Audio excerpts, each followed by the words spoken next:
তিন গ্রামে তিন শ্মশান ঘাট যাওয়ার রাস্তা বেহাল দশা। এক হাঁটু কাদার মধ্যে দাহ করার জন্য শ্মশানে নিয়ে যেতে হচ্ছে দেহ। এমনই ভিডিও ভাইরাল বীরভূমের লাভপুরের চৌহাট্টা মহোদরী 2 নম্বর অঞ্চলে তাতিনা পাড়ার গ্রামের। দক্ষিণ পাড়া থেকে আড়ার মৌজায় কোপায় নদীর পদ্মাবতী ঘাট পর্যন্ত রাস্তার বেহাল অবস্থা।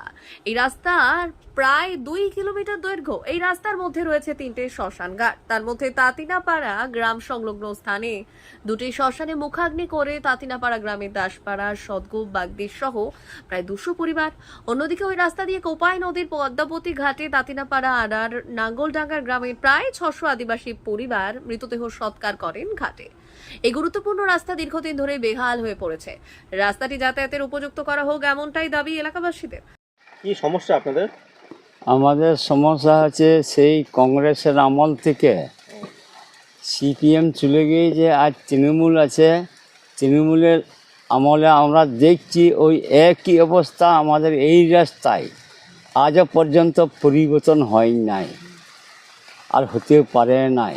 আমরা কি কষ্ট করে আমরা মৃত্যু নিয়ে যাই, আমরা নিজেরাই জানি। কতদিন থেকে এই অবস্থা? এই অবস্থা আমার বাবা মা চলে গিয়েছে, আমার দাদু দিদিমা চলে গেছে, তখন থেকে এই অবস্থা এই রাস্তা চলছে। জানিয়েছেন কোথাও রাস্তার জন্য? না, হ্যাঁ, অনেকবার হয়েছে, 3বার 4বার স্যাংশন হয়েছিল। দিয়ে ওনারা বলেছিলেন যে না, এটা হবে, সেই হচ্ছে, আজও পর্যন্ত হয় না আমাদের রাস্তা। তার আমাদের কালিনী কি হবে, আমার ছেলের কালিনী কি হবে, সেই কথাটা আমরা জানতে চাইছি। তাহলে আপনারা বলুন যে না, এই রাস্তাটা হোক। প্রায় 1 হাঁটুর ওপর কাদা দেখছি রাস্তায়। এখনও 1 হাঁটু কাদাতে আমরা মৃত্যু নিয়ে যাই। এইরকম কষ্ট আমরা পাই আমাদের আদিবাসী তাতনিপাড়া থেকে। ঝিল তো আমাদের হয় নাই কোনো কালে, আজও পর্যন্ত ঝিল হয় নাই। ঝিল যদি ওখানে করে দিতে পারেন আমাদের খুব উপকারী হয়। নদীর বান হয়, নদীর বানের ওপরে ঝিল করতে হবে আমাদেরকে, তাছাড়া আমরা বাঁচতে পারবো না ওখানে।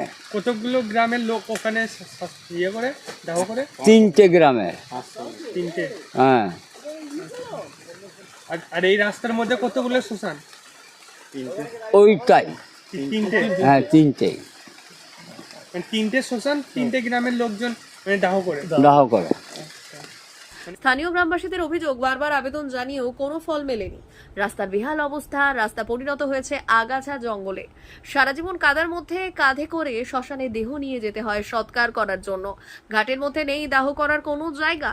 যদিও এই বিষয়ে লাভপুরের ভিডিও শিশুতোষ প্রামাণিক জানিয়েছেন রাস্তাটি রাজ্য সরকারের পথশ্রী প্রকল্পের আওতায়ের মধ্যে ধরা হচ্ছে। আমরা বিষয়টা জানি যে চৌহাট্টা মহোদরী 2 গ্রাম পঞ্চায়েতের অধীনে তাতিনাপাড়া থেকে যে পদ্মাবতীর ঘাট পর্যন্ত প্রায় 1.5 থেকে 2 কিলোমিটার রাস্তাটা অনেক দিন ধরেই খারাপ আছে। তো আমরা সেটা পথশ্রী প্রকল্পের আন্ডারে অলরেডি সেই স্কিমটাকে অন্তর্ভুক্ত করেছি এবং স্টেট লেভেলে অলরেডি পাঠানো আছে।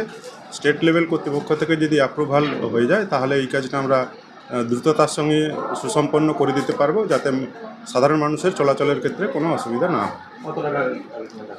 এইটা প্রায় 65 থেকে 70 লক্ষ টাকার এস্টিমেট আছে। সেইটা অ্যাপ্রুভাল হলে আমরা টেন্ডার প্রসেসে যাব এবং কাজটি দ্রুততার সঙ্গে করে দেব। প্রায় 60 থেকে 70 লাখ টাকা ব্যয় হবে এই রাস্তা করতে। খুব তাড়াতাড়ি এই রাস্তার সমস্যার সমাধান মিলবে। একই সাথে গ্রামবাসীদের মধ্যে দেখা যায় স্থানীয় তৃণমূল নেতৃত্বের উপরে ক্ষোভ। আর সেই বিষয়ে চৌহাট্টা মহোদরিয়া অঞ্চল তৃণমূল অবজারভার শোভন চৌধুরী জানিয়েছেন যে তৃণমূল নেতৃত্বের উপরে ক্ষোভের কোনো জায়গা নেই, কারণ ওই এলাকার যে উন্নয়ন হয়েছে সেটা তৃণমূল সরকারের আমলে হয়েছে, অন্য কোনো আমলে ওই এলাকার উন্নয়ন হয়নি। ওই রাস্তাটির ব্যাপারে আমরা অনেক দিন থেকেই চেষ্টা করছি এবং শুধু পথশ্রী প্রকল্পে নয়, আমি RIDA প্রকল্পেও রাস্তাটা দিয়েছি। এখন অলরেডি স্যাংশন না হওয়া পর্যন্ত করা যাচ্ছে না। ইতিমধ্যেই ছোটোখাটো রাস্তা যা আছে CM2 এর সেরকম কোথাও পড়ে নাই।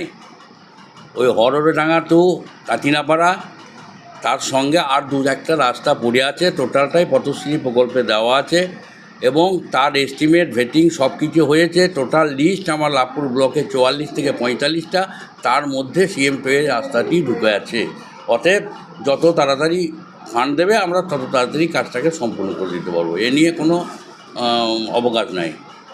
সেটা দীর্ঘদিন ধরে তাদের অভিযোগ যে বারবার আগে জানানো হয়েছে, বারবার শুধু আশ্বাসই দেওয়া হয়েছে, কিন্তু আশ্বাস দেওয়া হয়েছে। ঘটনা হচ্ছে গ্রাম পঞ্চায়েত, পঞ্চায়েত সমিতি যে পরিমাণ অর্থের ফান্ড আমরা পাই, সেই পরিমাণ টাকা দিয়ে তো অত 2 কিলোমিটার রাস্তা করা আমাদের পক্ষে সম্ভব নয়। এগুলো আমাদের বিভিন্ন দপ্তরে পাঠাইতে হয়, সে RIDF হোক, SRDA হোক, জেলা পরিষদ হোক বা পথশ্রী হোক।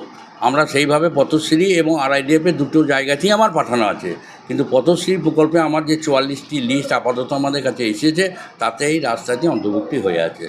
গ্রামবাসীদের একটা অভিযোগ আসছে যে স্থানীয় যে তৃণমূল নেতৃত্ব, গ্রামের যে তৃণমূল নেতৃত্ব, তাদের উপর একটা ক্ষোভ দেখা যাচ্ছে। ক্ষোভ থাকা তো উচিত নয়, কারণ প্রশাসনিক দিক থেকে বলুন বা আদার দিক থেকে বলুন, কোনো দিক থেকেই কোনো ত্রুটি কিন্তু আমরা করি না। সব দিক থেকেই সহযোগিতার হাত বাড়িয়ে দিয়ে এবং কাজ করার চেষ্টা করি। হয়তো একটা রাস্তায় পড়ে আছে, কিন্তু গ্রামের ছোটোখাটো যে সমস্ত রাস্তার ড্রেন এগুলো অলরেডি আমরা কিন্তু করেছি, না করা কিছু নয়। যেটা হয়েছে সেটা কিন্তু 2011-র পরেই আজ 2025 সালের শেষ লগ্নে দাঁড়িয়ে যেটা জোর গলায় বলতে পারি, এই রাস্তা ঘাট পানীয় জল যেটুকু হয়েছে সেটা মাননীয় মুখ্যমন্ত্রী মমতা বন্দ্যোপাধ্যায় সরকার আসার পরই আমরা করতে পেরেছি। তার আগে এখানে কিন্তু কোনো ধরনের উন্নয়নমূলক কাজ আজ পর্যন্ত হয় নাই। এটা বা মধ্যস্থিত এলাকা ছিল, তারা দীর্ঘদিন ধরে রাজত্ব করেছে, কিন্তু এই ধরনের কোনো কাজ করে নাই। বলতে পারে মানুষ চাওয়া পাওয়া থাকতেই পারে, কিন্তু কাজ করি নাই বা করা হয় নাই, এটা আমরা মান্যতা দিতে পারবো না। প্রচুর কাজ করা হয়েছে এই অঞ্চলে। বীরভূম থেকে মোহাম্মদ ইকবাল হোসেনের রিপোর্ট, পুরুলিয়া টুডে।